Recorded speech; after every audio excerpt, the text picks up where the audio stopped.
One man, one engine. Mercedes-Benz top trim vehicles are bestowed with a three-letter badge that signifies power, prestige, and performance. It's called AMG. AMG stands for Alfred, Melker, and Grosse Spada, two engineers in hometown where it all started. Early years of AMG were engineering and developing race engines for Daimler-Benz, and as their reputation grew, there was a demand beyond racing engines to complete cars and packages for Benz models. In 1986, AMG would get worldwide recognition for their E-Class nicknamed the Hammer, which at the time was the world's fastest sedan. After partnering with Benz in 1990, some of the most legendary German sedans, coupes, and SUVs have been produced with that three-letter badge. But what makes an AMG is the engine.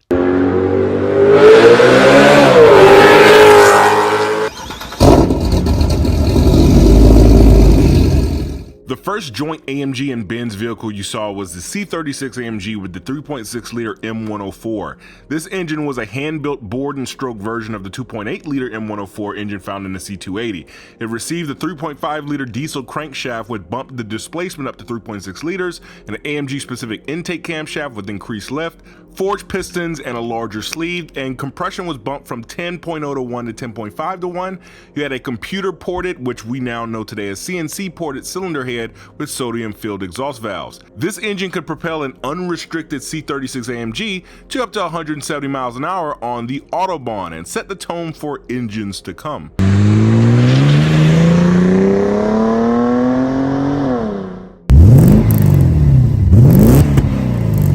Next, you have the M119 V8. This engine was found in the E50 and E60 AMGs and also the SL60. It was a robust V8 that was a pretty revolutionary engine for its time with an aluminum alloy block, dual overhead cam 4-valve per cylinder alloy heads that featured variable valve timing up to 20 degrees for good idle quality and mid-range power.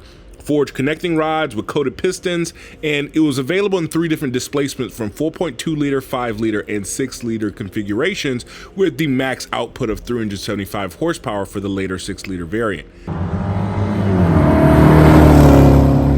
This same engine in 5-liter race trim with twin turbos powered the Sauber C9, which won the 1989 24 Hours of Le Mans, which solidified the M119 in legendary AMG status.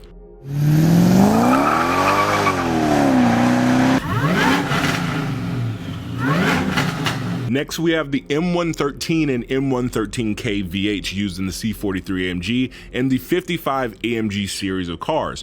AMG stroked the 5-liter M113s to 5.4 liters with the forged crankshaft, you have forged connecting rods, and the M113K for compressor has beefier pistons that are dished to lower the compression from 11 to 1 to 9 to 1 since it has a 2.1-liter twin-screw supercharger on top, making around 11 pounds of boost. The compressor engines have different camshafts for more exhaust duration, which is paramount on boosted engines. The M113K specifically is a very tuner-friendly engine. With just pulley swaps and fueling, you can provide over 550 wheel horsepower in these cars. An even higher output version of the M113K was the M155. It was found in the SLR McLaren. It produced more boost pressure, it had a more efficient intercooler design, it was a closed deck block to better handle the cylinder pressure near the deck surface, and it also had dry sump oiling.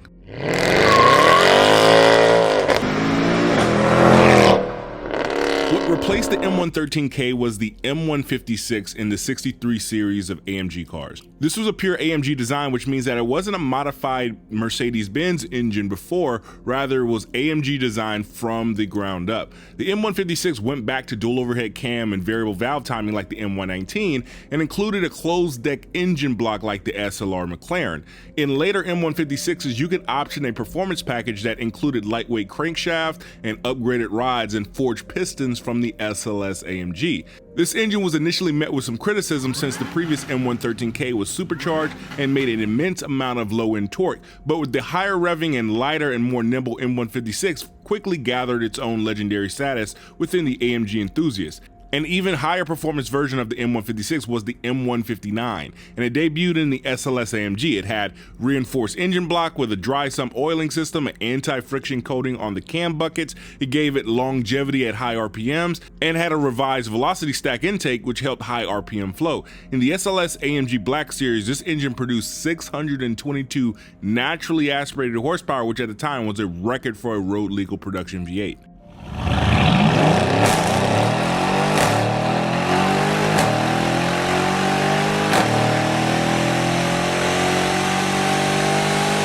Now, the replacement for the M156 was the M157, which powered all 63 AMG models except the C63.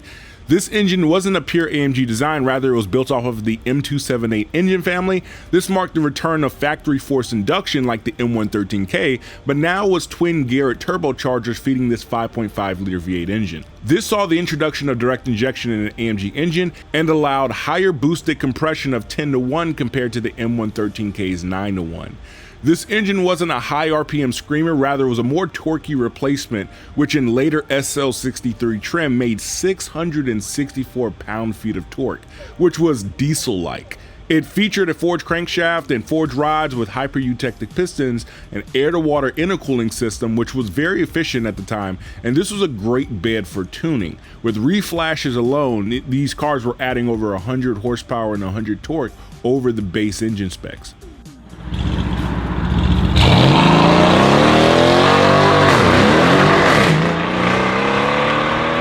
The next evolution of AMG V8 engine was the M177. This replaced the M157 in the 63 AMG lineup, and this was a smaller displacement 4-liter V8 with a hot V turbo configuration, which helped spool the turbocharger quicker.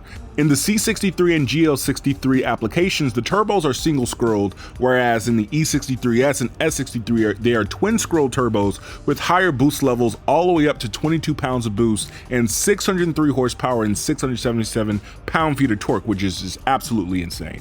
Both variants are closed deck engine blocks with fully forged rotating assemblies.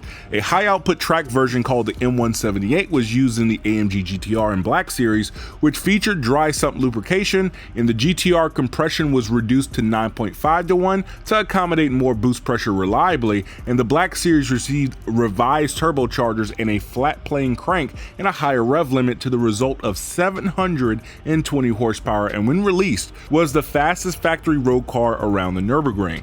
This will most likely be the last V8 engine by AMG, as the new C63s will receive turbocharged inline 4s with hybrid assist. Now, there's a vast amount of other AMG engines, like the hand-assembled M133 turbo 4-cylinder in the 845 AMG, the M275 twin-turbo V12 that was an absolute torque monster, the M112K, which was supercharged and was found in the C32 AMG and the Chrysler Crossfire, and then there's also the turbo AMG engines that aren't hand-built in a Falterbach, that are in the 43 and 53 AMG variants of more recent cars. And I think it's safe to say, whatever direction AMG takes in the future, they're still going to be building completely badass vehicles. So hope you guys enjoyed this video.